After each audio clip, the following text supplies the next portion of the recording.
সরকারি স্কুলে পরীক্ষার ভালো ফল হলে আমরা স্কুলের নাম শুনি, প্রধান শিক্ষকের বক্তব্য শুনি, শিক্ষামন্ত্রীর মন্তব্য পড়ি। কিন্তু পর্দার আড়ালে যারা কাজ করে যান তাদের নাম খুব কমই উঠে আসে। গ্রামের গৃহশিক্ষকদের কথা মাথায় আসলে আজ সবচেয়ে কঠিন সত্য সামনে আসে। এই মানুষগুলোই পড়ায় সবচেয়ে সময় ব্যয় করে এবং শিক্ষার্থীদের হাতে কলমে শেখার ভিত্তি তৈরি করে দিয়ে যায়। অথচ সমাজে আজ এই মানুষগুলোর স্থানই সবচেয়ে দুর্বল। দিনের পর দিন বাড়ি বাড়ি ঘুরে পড়ানো, ফলাফলের বাড়তি চাপ, অভিভাবকদের প্রত্যাশা, সব মিলিয়ে তাদের জীবন টান টান দড়ির ওপর হাঁটার মতো। এখানেই কয়েকটা সাধারণ প্রশ্ন আছে। এগুলি আসলে প্রশ্ন নয়, আমাদের শিক্ষা ব্যবস্থার না দেখা কিছু ব্যথা। সরকারি স্কুলের রেজাল্টের আসল কারিগর কে? সত্যি বলতে কি, গ্রামের সরকারি স্কুলের ছাত্রদের বেশিরভাগ অংশই পড়াশোনার ভিত্তি গড়ে তোলে গৃহশিক্ষকদের কাছে। সকাল বিকাল খাতা দেখেন, বুঝিয়ে বুঝিয়ে শেখান, বারবার একই বিষয় রিভিশন করান। এরা না থাকলে অনেক শিশুই পিছিয়ে পড়ে। ফলাফলের প্রকৃত কারিগর অনেক সময় এই গৃহশিক্ষকরাই।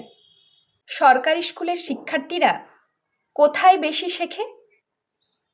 স্কুল হোক বা বাড়ির টিউশন, শেখার জায়গা নানা রকমের, কিন্তু বাস্তবটা একটু কঠিন। বেশিরভাগ সময়ই স্কুলের বড় ক্লাস, শিক্ষক কম, পড়ানোর সময় সীমিত। তার ওপর গ্রামের অভিভাবকদের অনেকেই নিজে পড়াশোনায় সাহায্য করেন না। শেষ পর্যন্ত বাচ্চারা সব থেকে বেশি শেখে সেই মানুষটার কাছেই, যিনি তাদের সামনে বসে প্রশ্নের উত্তর শোনেন, ভুল ধরেন, তাদের শেখান। গৃহশিক্ষক। এদের ঘরেই তৈরি হয় পরীক্ষার প্রস্তুতি, আত্মবিশ্বাস আর ব্যক্তিগত মনোযোগের অভাব পূরণ। প্রাইভেট স্কুল এত ভালো হলে গৃহশিক্ষক কেন লাগে? প্রাইভেট স্কুলে চমৎকার বিল্ডিং, ছবি আঁকা, স্মার্ট ক্লাসরুম সবই থাকে, কিন্তু শেখার জিনিসটা ভেতরের বাইরের সাজসজ্জায় নয়। প্রাইভেট স্কুলে পড়লেও বেশিরভাগ শিক্ষার্থী গৃহশিক্ষকের প্রয়োজন হয়, কারণ ক্লাসে শিক্ষক একসঙ্গে অনেক ছাত্রর দিকেই নজর দিতে পারেন না। ব্যক্তিগতভাবে শেখানোর সময়ও খুবই কম। সোসাইটির প্রতিযোগিতা যতই বাড়ছে, গৃহশিক্ষকের প্রয়োজন ততই বাড়ছে।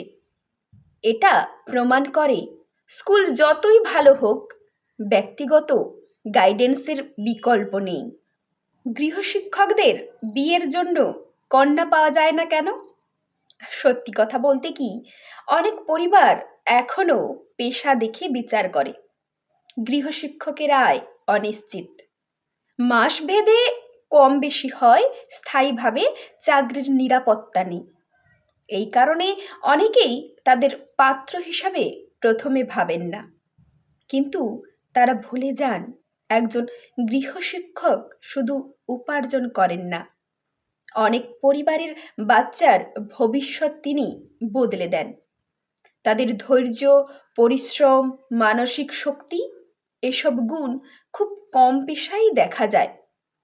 শেষে একটা কথাই বলবো, গৃহশিক্ষকেরা আমাদের সমাজের নীরব সৈনিক। তাদের পরিশ্রমের বিনিময়ে হাজারো ছাত্রছাত্রী এগিয়ে যায়, পরিবারের স্বপ্ন পূরণ হয়, ভবিষ্যতের আলো জ্বলে ওঠে। তবু তারা না পান সামাজিক সম্মান, না নিরাপত্তা, না ন্যায্য পারিশ্রমিক। যদি সরকার এই বিশাল কর্মযজ্ঞকে স্বীকৃতি দিত, কিছু নিয়ম, কিছু প্রশিক্ষণ, সুরক্ষা আর অর্থনৈতিক সহায়তা দিত, হাজারো শিক্ষক আরও নিশ্চিন্তে কাজ করতে পারতেন। শিক্ষা ঠিক তখনই এগোবে যখন শিক্ষক হাসি মুখে পড়াতে পারেন।